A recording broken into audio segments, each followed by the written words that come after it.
Malam itu, Pak Haji mendadak mencekam ia, melihat arwah Pak Jalil. Geng Forji dan Pak Rungkat, yang ada di sebelahnya pun kaget. Karena sebelumnya target meditasi mereka adalah ke badan peon.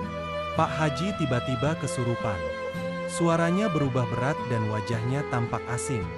Semua yang hadir terdiam kaget saat arwah Pak Jalil merasuki tubuh Pak Haji. Namun, meski kerasukan itu menyingkap rasa sedih dan dendam, arwah tersebut belum menyebutkan siapa pembunuhnya. Ia hanya menangis dan mengatakan bahwa kematiannya bukanlah karena masuk angin namun ia diracun. Pengakuan di pagi hari. Keesokan paginya, Pak Haji memanggil geng Forji dan Pak Rungkat. Dengan wajah serius, ia berkata bahwa semalam Pak Jalil meninggal karena diracun. Dan pelakunya adalah Dewi. Pak Rungkat mendadak terdiam, wajahnya pucat.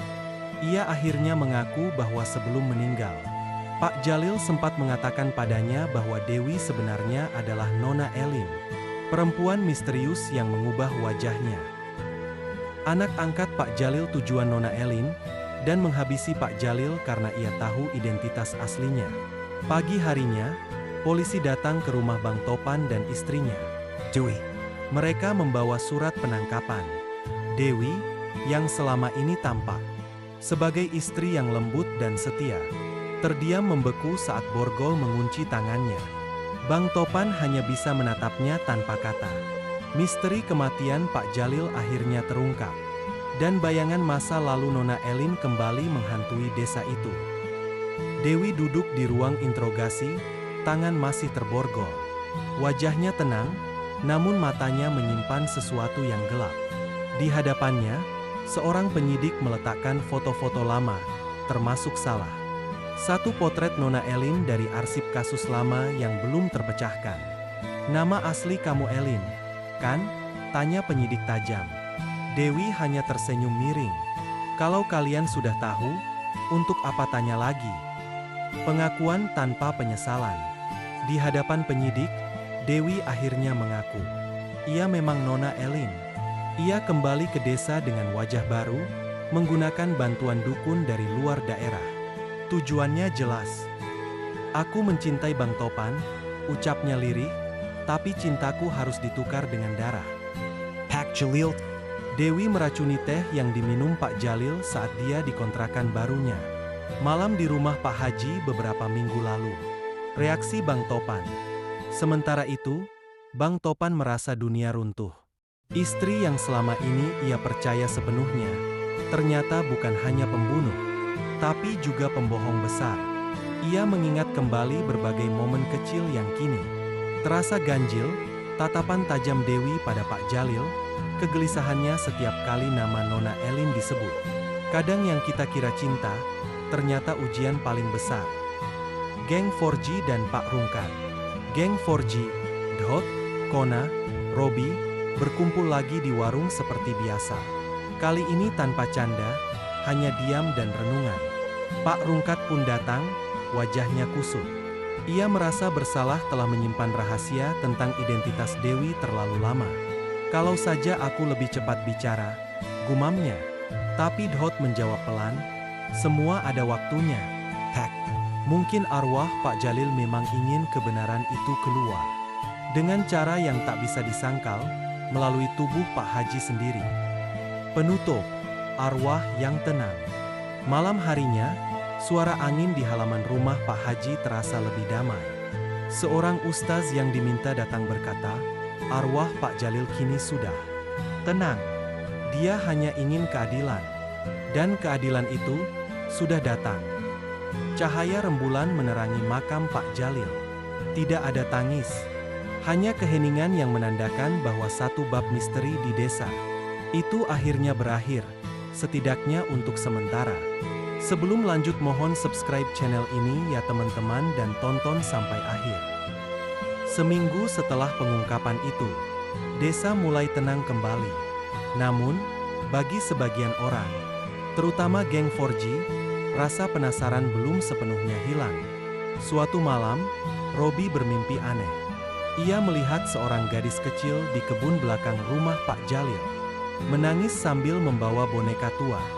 Gadis itu tak berkata apa-apa, hanya menunjuk ke arah sumur tua yang sudah ditutup papan kayu lapuk. Keesokan harinya, Robi menceritakan mimpinya pada Dhot dan Kona. Mereka pun sepakat untuk menyelidikinya diam-diam. Bersama Pak Rungkat, mereka mendatangi sumur tua yang ada di belakang bekas rumah Pak Jalil. Meski sempat ragu, mereka membuka papan kayu penutup sumur dan menyorotkan senter ke dalamnya. Di dalam sumur, mereka melihat sesuatu yang mencurigakan, seperti Petty Kessel Berkarat. Dengan bantuan tali dan katrol tua yang masih ada, mereka berhasil mengangkat peti itu. Isinya mengejutkan. Beberapa jimat kuno, foto keluarga Pak Jalil yang tidak pernah mereka lihat sebelumnya, dan sebuah buku catatan yang sebagian halamannya terbakar. Pak Rungkat membaca catatan yang tersisa, dan jantungnya berdegup kencang. Tertulis sebuah nama yang selama ini dianggap sudah lama meninggal, Mak Esah, ibu kandung dari Nona Elin, yang konon tewas dalam kebakaran puluhan tahun lalu. Tapi dalam catatan itu, Pak Jalil menulis bahwa ia percaya Mak Esah masih hidup dan bersembunyi. Malam berikutnya, angin kembali kencang di desa. Bukan angin biasa. Kali ini bukan arwah Pak Jalil, melainkan suara perempuan tua, serak dan dipenuhi kebencian. "Aku belum selesai," kata suara itu dari mulut Pak Haji. "Sekarang waktunya kalian merasakan apa itu kehilangan." Geng 4G saling pandang dengan wajah tegang. Dendam belum usai. Kematian Pak Jalil hanyalah awal dari misteri yang lebih gelap. Dhot menggenggam buku catatan yang ditemukan dari sumur, menatap halaman terakhir yang belum terbakar. Di sana tertulis satu kalimat pendek. "Jika aku mati sebelum waktuku, jangan cari Elin, cari ibunya." Dan dengan itu, satu babak baru terbuka. Pencarian Mak Esah, sosok yang ternyata menjadi dalang dari ilmu hitam masa lalu. Dan kini, mungkin sedang kembali dari tempat persembunyiannya. Malam itu, udara di desa mendadak dingin. Langit mendung tanpa suara. Dan lampu-lampu jalan berkedip pelan seperti tak mampu menahan energi gelap yang mulai merayap kembali. Di rumah Pak Haji, geng 4G dan Pak Rungkat berkumpul bersama. Kalau benar Mak Esah masih hidup, dia bukan sembarang manusia lagi. Ujar Ustaz Rahim Pelen. Perempuan itu dulu disebut-sebut sebagai pengamal ilmu hitam tingkat tinggi. Saat rumahnya terbakar, tak ada yang menemukan jasadnya. Hanya abunya, atau itulah yang dipercaya orang. Pak Rungkat mengangguk pelan. Dulu, waktu Pak Jalil masih muda, dia yang bantu mengusir pengaruh Mak Esah dari desa. Tapi sepertinya, dendam itu diwariskan ke Elin, ke Dewi, dan mungkin belum selesai. Geng 4G mempelajari kembali buku catatan dari sumur. Di salah satu lembar terakhir, ada sebuah peta sederhana, dengan tanda silang di wilayah perbukitan tua, dekat Batu Delapan. Tempat itu dikenal angker dan sudah lama ditinggalkan. Tertulis dalam tulisan Pak Jalil, "Sarang Lama Esah. Jika dia kembali, pasti dari sana." Menjepalkan Tangon. Kita harus ke sana. Kalau memang masih ada sisa ilmu hitam yang mengakar, kita tak bisa biarkan desa ini kena lagi. Mereka berangkat malam itu juga, membawa ayat-ayat dan perlengkapan ruqyah. Jalan menuju Batu Delapan sepi, hanya ditemani suara jangkrik dan ranting patah.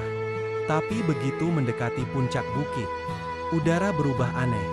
Bau kemenyan terbakar menyambut mereka, dan suara perempuan menyanyi lirih terdengar samar dari balik pepohonan. Di tengah reruntuhan bangunan tua, mereka menemukan altar kecil, masih baru, dengan boneka kayu tertancap jarum dan sesajen darah ayam.